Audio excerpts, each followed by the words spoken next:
So I'm here with investigative journalist Sara Carter to talk about multiple things and why you got into journalism and what's happening in America right now. Thank you so much. I'm so happy you're here. I mean, we see you at CPAC so often, and this is, I think, my first real on-camera interview with you. I've done others. I believe so. So what is happening in America and what brought me into journalism? I think, and I've said this over and over again today, for me, journalism is about bringing the truth to the American people so that they can make the best informed decisions for their life and for their families, right? So that they know what they're doing, they know who they're voting for, they understand what's happening around in the world with them. That's the reason why Phoenix, I have gone to, I report even from the U.S. southern border to going to overseas to Afghanistan, to Iraq, and covering those stories where some people might say, Sarah, you're taking a lot of risk, you have a family, is it worth it?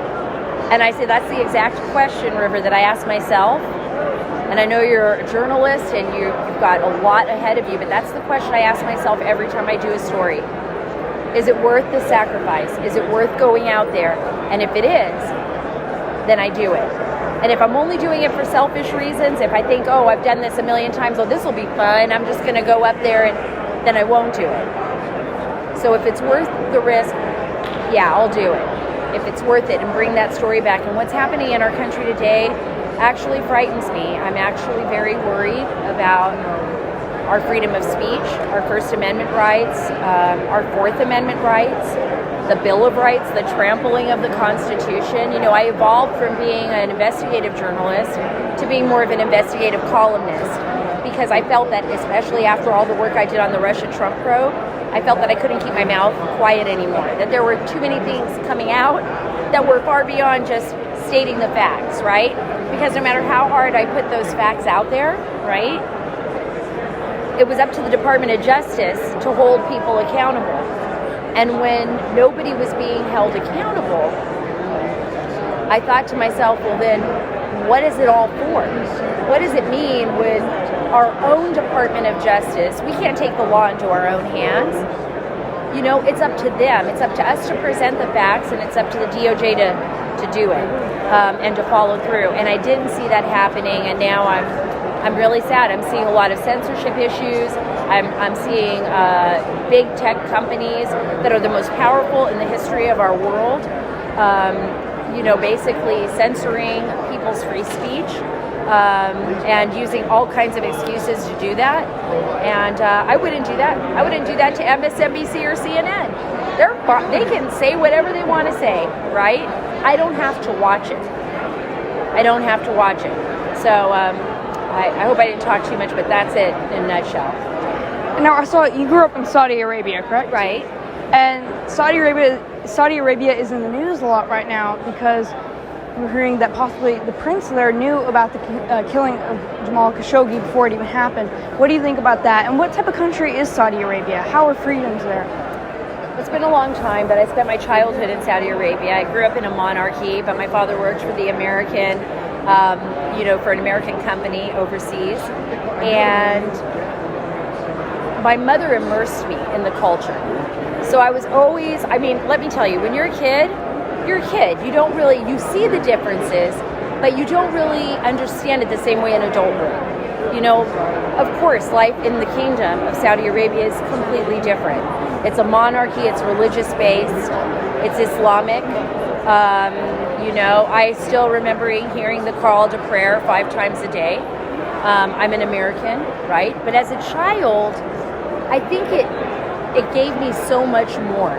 It made me want, as an adult, to report on these parts of the world, which is why after September 11th, I made it my responsibility to become a journalist, right? Because I wanted to be able to tell the story the way I knew how. But if you're talking about Saudi Arabia and Jamal Khashoggi, it's very different in Saudi Arabia. In Saudi Arabia, you don't have a voice. In Saudi Arabia, the death penalty is part of life, right? The actions of the kingdom, though, however, on an American journalist or on a journalist working for an American paper, the Washington Post, was abhorrent. And nobody should ever have to go through what Jamal Khashoggi went through.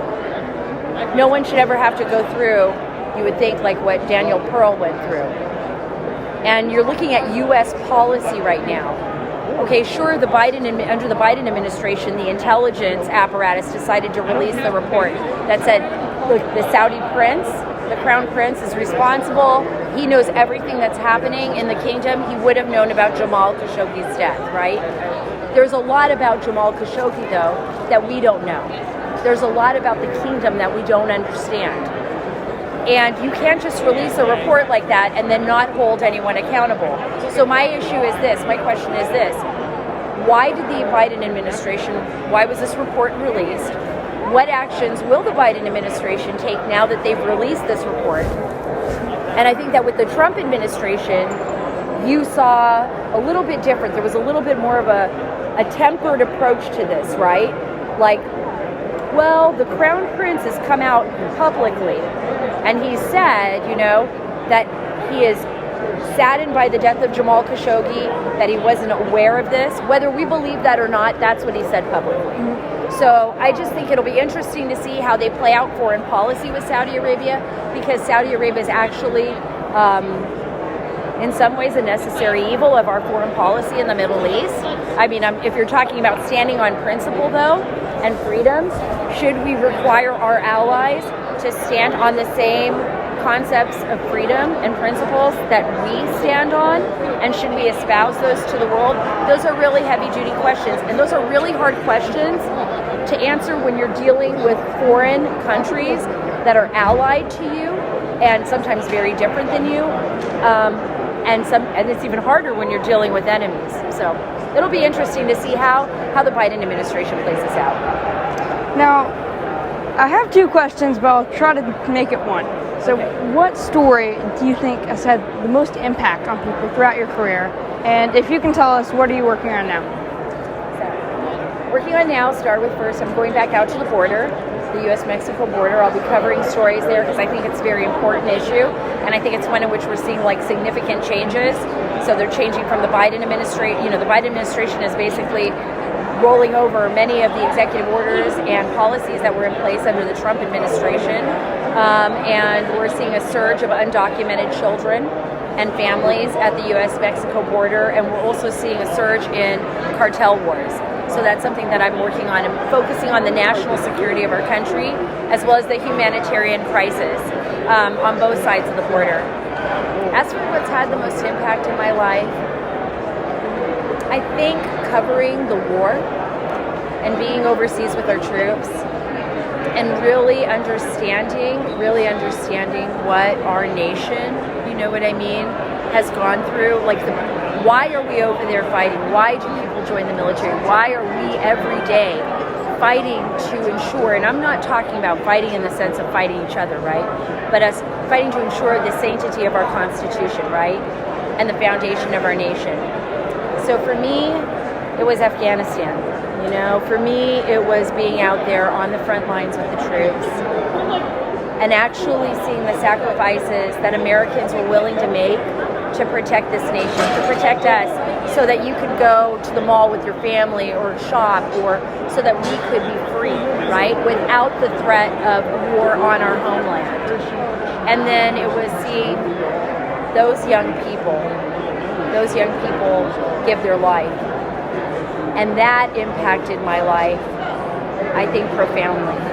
And of course, my husband's a military veteran who was wounded in action in Afghanistan in 2011. And so for me, that's Phoenix. I mean, that's it. It's like, you know, I want to bring those stories home, and I want their families to always remember them.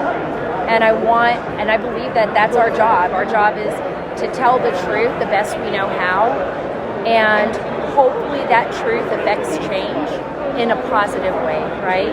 In a positive way. And that's what every journalist should aspire to, is being a voice for the voiceless, not being afraid to tell the truth, and to standing up for the sanctity of human rights, right?